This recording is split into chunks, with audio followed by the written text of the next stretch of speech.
عقرب بچہ چھوٹا، بھاری بھرکم اور مضبوط جسم، کشادہ گہری چھاتی، سیاہ یا سانولا یا زردہ جھلک، سیاہ گھنگریالے بال، مضبوط اور کچھ کمان کی طرح ٹیڑھی ٹانگیں لیکن کشادہ چال، قوی شاہ زور اور فربا اندام کے مالک ہوتے ہیں۔ ان بچوں کے جس قسم کی تربیت دی جائے، بڑے ہو کر یہ ایسے ہی بن جاتے ہیں۔ یہ ہمیشہ اپنے مفاد یا دوسرے کی خاطر بحث کرنے کے لیے تیار رہتے ہیں۔ یہ کبھی کوئی کام ادھورا کر کے مطمئن نہیں ہوتے بلکہ انتہائی حد تک جانے کے لیے تیار رہتے ہیں۔ خواہ کام اچھا ہو یا برا، یہ کبھی کسی کے طفیلی بن کر نہیں رہتے ہیں بلکہ جو کام بھی کرتے ہیں ڈنکے کی چوٹ پر کرتے ہیں۔ ان کا مزاج غیر یقینی ہوتا ہے۔ والدین کو چاہیے کہ اس بات کا خیال ابتدا ہی سے رکھیں، ان میں رواداری اور برداشت کرنے کا مادہ پیدا کرنا چاہیے۔ عقرب کاروباری افراد، آپ اپنے برج کی علامت یعنی بچھو کی طرح پیچیدہ ہیں۔ آپ کا سب سے بڑا مقصد ضبط ذات حاصل کرنا ہوتا ہے۔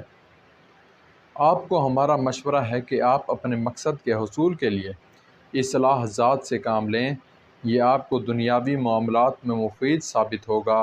کاروباری شراکت کے لیے آپ برج اسد اور حوت سے تعلق رکھنے والے افراد کا انتخاب کریں۔ اس کے علاوہ برج سنبلہ، میزان اور قوس افراد بھی بہتر رہیں گے۔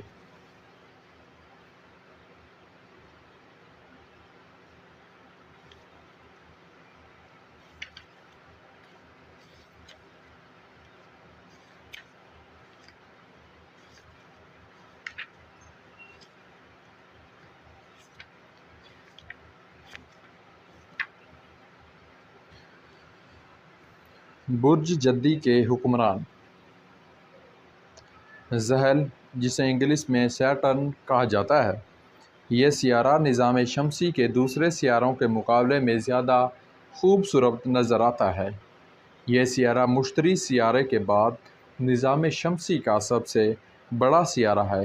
اس کا قطر زمین کے قطر سے 9 گنا زیادہ ہے، لیکن یہ سیارہ مشتری سیارے کی طرح 10.25 گھنٹے میں اپنے محور کے گرد گھوم جاتا ہے۔